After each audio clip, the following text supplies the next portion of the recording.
నమస్కారం. ఈరోజు మనం హనుమాన్ భగవానుని 12 పవిత్ర నామాల గురించి తెలుసుకోబోతున్నాం. ఈ నామాలు కేవలం పదాలు మాత్రమే కాదు, అవి హనుమాన్ స్వామి అద్భుతమైన శక్తికి, ఆయన చేసిన గొప్ప కార్యానికి ప్రతీకలు. ప్రతిరోజు పూజ చేయలేని వారు కూడా కేవలం ఈ నామాలు భక్తి శ్రద్ధలతో పాటిస్తే చాలు, ఆంజనేయ స్వామి అనుగ్రహం తప్పక లభిస్తుంది.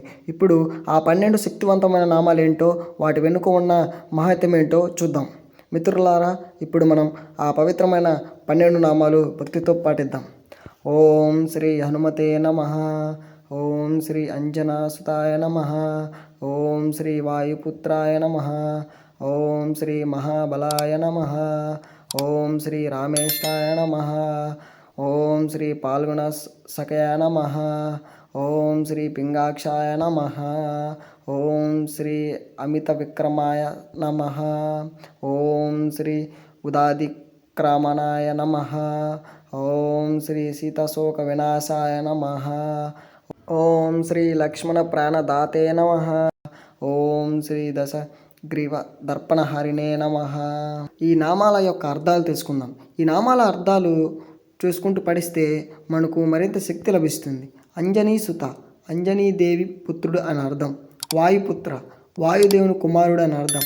మహాబల, గొప్ప శక్తివంతుడు అని అర్థం. రామేష్ట, రామునికి అత్యంత ప్రియమైన వాడు అని అర్థం. పాల్గొన సఖ, అర్జునుడికి స్నేహితుడు అని అర్థం. పింగాక్ష, గోధుమ రంగు గలవాడు అని అర్థం.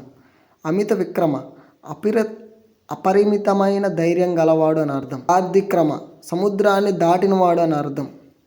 సీతాశోక వినాశాయ, సీతాదేవి దుఃఖాన్ని పోగొట్టినవాడు అని అర్థం. లక్ష్మణ ప్రాణదాత, లక్ష్మణుడి ప్రాణాన్ని తిరిగి ఇచ్చినవాడు అని అర్థం.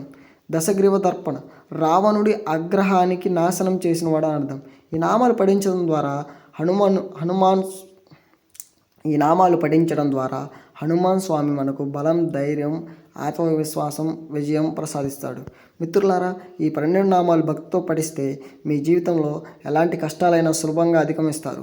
సమయం ఉన్నప్పుడు ఈ నామాలు అర్థం చేసుకొని పఠించడం వల్ల మరిన్ని మంచి ఫలితాలు ఉంటాయి. ఆంజనేయ స్వామి అభయం, ఆరోగ్యం, ఐశ్వర్యం మీ అందరికీ ప్రార్థించాలని కోరుకుంటూ, ఈ వీడియో మీకు నచ్చినట్లయితే తప్పకుండా లైక్ చేసి మీ స్నేహితులకు షేర్ చేయండి. మరిన్ని ఆధ్యాత్మిక విషయాల కోసం మన ఛానల్ సబ్స్క్రైబ్ చేసుకోండి.